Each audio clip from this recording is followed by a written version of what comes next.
So I'm looking at a 2014 Elantra here. I actually had the third brake light housing crumble. It disintegrated and all the bits and pieces. I couldn't actually find out what the part number was. A little bit of digging, I've learned that Elantra doesn't clearly list all the years, makes and models, ancillary replacement parts and assemblies like that.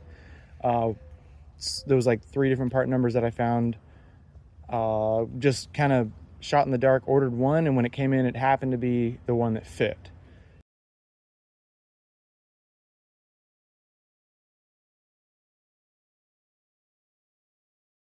I wanted to show you guys how to replace the third brake light assembly housing. Unfortunately, I've already done the work. I didn't know how to do it because I couldn't find any videos, so I figured this video might help somebody. I'm sure there's a more efficient way to do it, probably a safer way to do it, but this is the way that worked for me. This is a sedan. So the deal is, here's where the third brake light goes, right in here.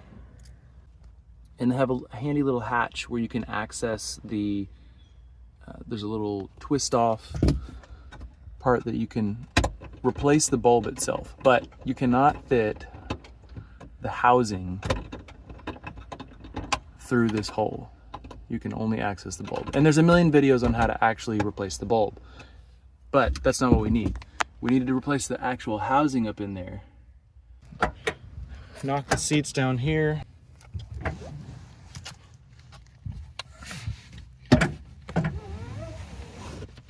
All right, so what I did was, this is actually pretty firm and pretty hard. There are a number of pieces holding this in. So the top of this fabric actually goes underneath and kind of into the sidewall here where the roll cage is, and this plastic piece actually clips down in through a hole on this. These plastic clips here are also going through a hole that's in the fabric, so you can't lift this without undoing these, at least these 1, 2, 3, 4, 5 clips up here.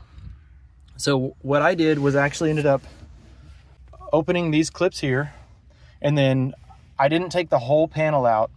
I took off this frame here, or I'm sorry, this plastic piece, this plastic cover here. And the way that I did that was I pulled this rubber trim back, and it just kind of wedges onto the side of the frame. You might be able to see it more clearly here. So there's like a groove, and it just kind of goes in there.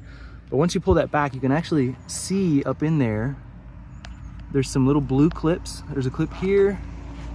There's another clip that's kind of back in there. And then it may not be necessary, but I went ahead and undid the clips for the top 2 clips for this bottom section of plastic here. So you can kind of see this piece goes down into the bottom of the door. But I got a flathead screwdriver and put it in there at the blue clips and just kind of pried it back. If you had a pry bar, that'd probably be better. And then this top piece has 2 other clips that go down. So this piece actually, let me get this out of the way. This piece actually, so it slides back into, like, there's little tongues that grab into the upholstery, and then it goes down into this piece here. So when I popped this off, it kind of gave it a little bit of room to come out. And then I was able to lift and pull this piece here. So once I did that, and I had these clips taken off, which, by the way, you can do that by pushing them really hard here with a flathead screwdriver or another blunt tool. Or if you have an actual clip remover tool, that might be better for not breaking them. I ended up actually, I got lucky. I didn't break any of my clips of these black ones that pull through from the front. I got lucky there, but when you pull that out, you can kind of see the fabric is coming down from the top. Then once all that is taken out, we're still underneath, looking from below in the back of the trunk.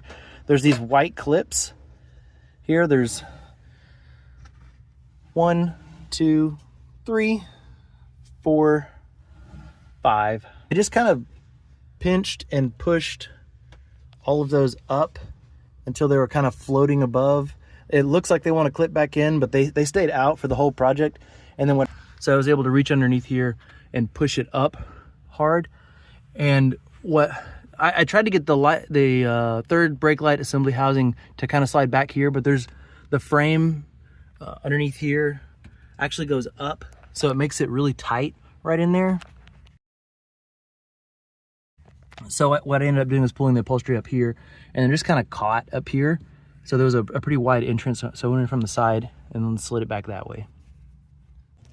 So once the assembly housing was kind of floating in this area, I discovered, and you might be able to see it, when the upholstery was pushed up from the top, you can kind of see there's these screws right in there. There's one over here and one on the other side. I don't know if you can see that, but I was able to loosely access it with an angled screwdriver, kind of coming in like that, and turn it. It's a Phillips. So I loosened both of those. So the assembly housing, actually, it has a clip on one side, and then on the other side over here, you push the clip in, and then the housing kind of rocks up and the screw goes in the bottom there. So there's two screws, one here and one here. So to reattach everything, I pushed the upholstery back down once the light was assembled and I had the clips plugged in, and I had tested the brake before, of course. I pushed the upholstery back and down, made sure these holes were lined up here. This plastic piece, which I had setting aside, it came completely out. I slid it in to these two slots here, and then aligned the clips and pushed it in here and here. A clip here and a clip down here, I believe. And that kind of pushed this in. And then I popped these clips back in and then reinstalled this weather strip. Nice and simple.